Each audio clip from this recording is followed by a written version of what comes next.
I've been accused of having bombs, I think, twice, and I wasn't wearing this.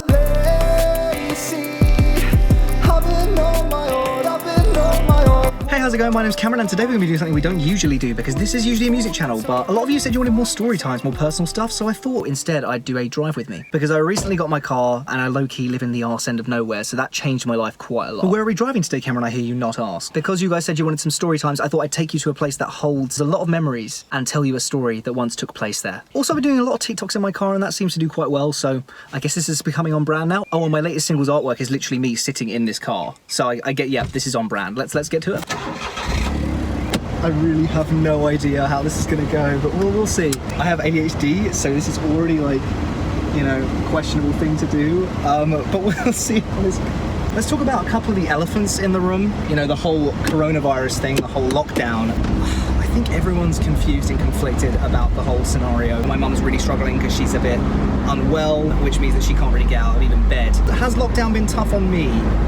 I only just started getting freedom as lockdown started beginning because I literally just got my car. Like I said, I live in the arse end of nowhere, so that really changed a lot for me. I only realised when lockdown started that my life has basically been in lockdown for the last 4 years because I've been working at home my whole life, like, you know, I've been doing all this stuff for a long time now. So for me, it didn't really change much. So when it got taken away from me pretty quickly after I just got it, it was like, oh, no big deal, I can just go back to the way I was living before. But I know for other people it's been crazy. But honestly, in a really selfish way, which I feel kind of bad for, I've actually been feeling better because I know that everyone else is going through the same thing I'm going through for the first time ever. I always kind of felt lonely in this. When you're trying to start up a business, even if it's music or something, it's a very lonely thing to do. Very lonely, and no one really fully understands you at all. So now, to know that everyone else is kind of experiencing this loneliness has really given me a sense of peace, which is bad, really, because I know that people have really been struggling. But I'm interested to see how I feel after all this.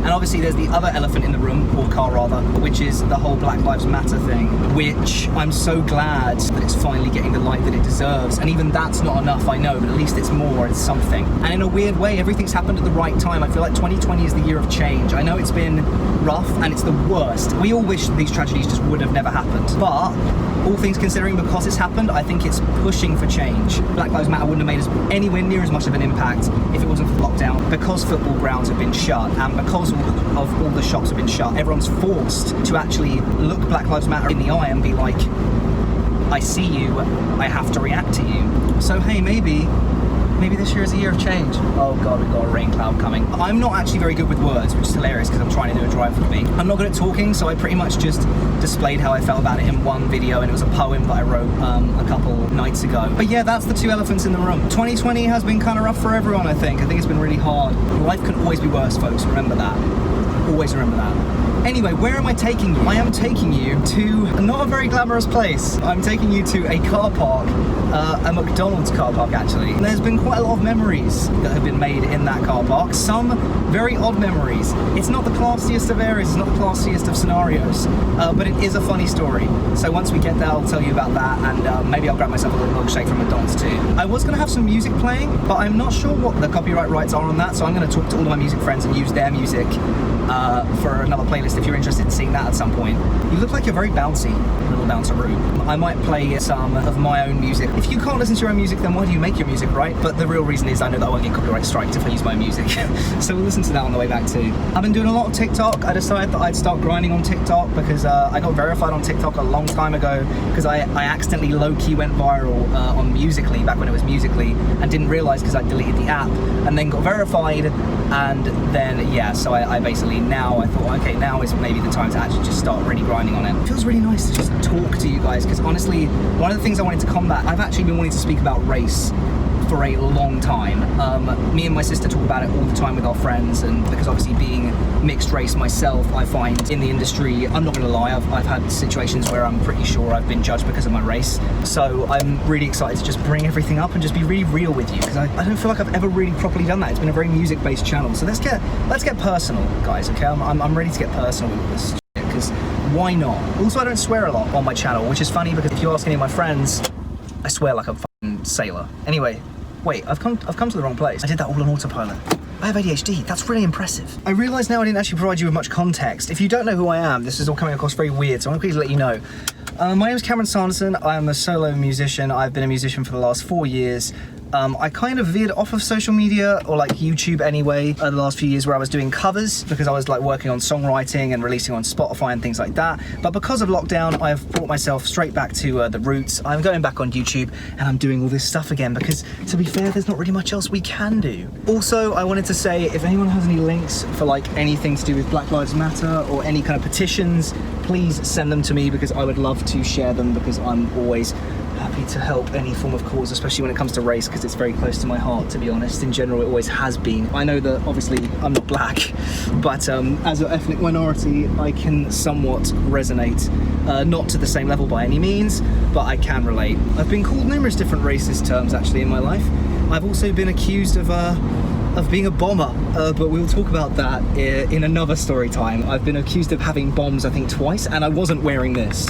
Just to give you context, I was just literally looking brown or beige. I was literally just looking like a beige person, and so people just assume bombs for some reason.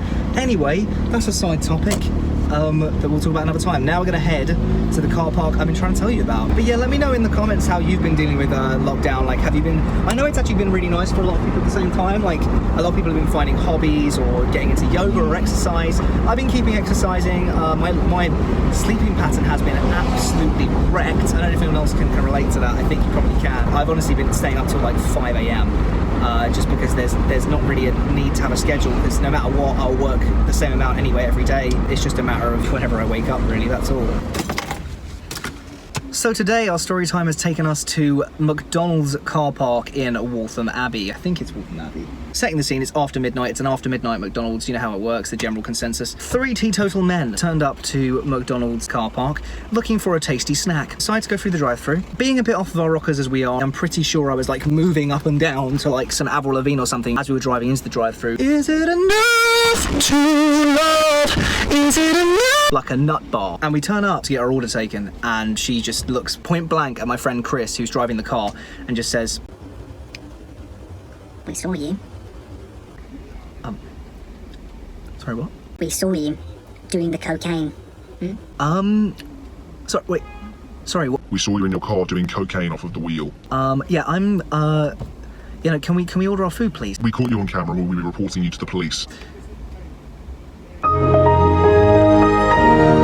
Anyway, we proceed to order the food. We get to the next window. And at that point, I think we were kind of thinking maybe she was trying to pick up drugs, and it was like a weird way of getting her to find someone who had drugs. Anyway, after we got our food, we decided to pull up in the car park just to eat our food. We look to our left, and there is a steaming car bouncing up and down aggressively. At that point, we were kind of like, it's almost weirder to move. We didn't know how to deal with the scenario, and that was the story of McDonald's and the cocaine addict with sex appeal, we'll call that. What's the beep for? What are they saying? And that is how my life got turned upside down. Anyway, I have a lot of memories of this place. I usually come here actually to kind of get some headspace. When my friends weren't at uni and stuff, we used to come here and chill out after midnight and just chat and just eat and just talk really. So it's kind of become this place of peace for me, even though it might just be some dodgy car park where people make love in their cars and accuse each other of doing drugs. But hey, it's home, right? Yes, I'm going to shamelessly play my own music now because it's finally working and I have no copyright for anyone else's. So I think who's beeping? It's not me, is it? No, it's not. The only time I actually really can relax is pretty much when I drive, because I'm constantly thinking. I think it's definitely a part of ADHD, and I don't take any medicine or medication for it.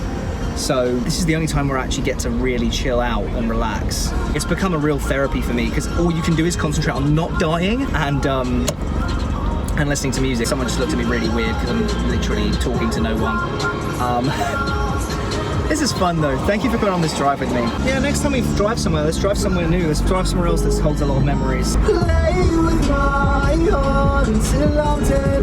A girl called Louisa Cordery actually put this track in her playlist and put it on YouTube, which is really cool of her, so I really appreciate that. This track also has over 300,000 streams, which is crazy, and that's all because of you, so thank you. It's compulsory that everyone wears masks on the underground and on public transport in the UK, so I'm going to release some masks for you guys that have Get Well on them, because you might like the song, and it's important to make sure that you let everyone know that they will get well soon. Positivity. I'm sick of the scrolling, I still follow my ex. All you need is some help, but you couldn't look away, you're gonna end up in a really bad way. And that's the only one who says I use auto-tune. Yeah, I do. but I can also sing. Yo, I really want to get out as well and go and busk the second this is all over. So I might have to go down and busk when it's safe enough to go and play for people. Because the people of Stevenage are really nice. I started busking there just before this all started popping off, and they're really nice. A girl called Colette actually got a tattoo of our logo on her leg, which is crazy. She's from Stevenage, and I met her in Stevenage when I was busking, so I'm gonna come back. I wanna come back. Anyway, I think we are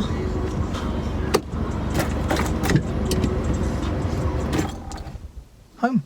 Thank you very much for driving with me. If you liked this, let me know. I can do more. It's just fine. It's chill. I can just chat to you while driving. I'm cool with that. Kind of feels a bit like a one-sided conversation, but you know, I'm sure you'll talk more next time. I hope you've enjoyed this video. It doesn't have to just be music content on this channel. It can be anything. So my new single is out this Friday. You guys wanted it. It's the Valentine's song. I said if it hits 1,000 likes, I will release it. You guys got it to 1,000 likes, so now I'm releasing the track. I really hope you like it. I'm really excited. Please pre-save it. It helps more than you know, and I will give you a virtual chest bump. You'll see what I mean if you go on my Instagram, Cameron Sanson UK. I'll speak to you very soon.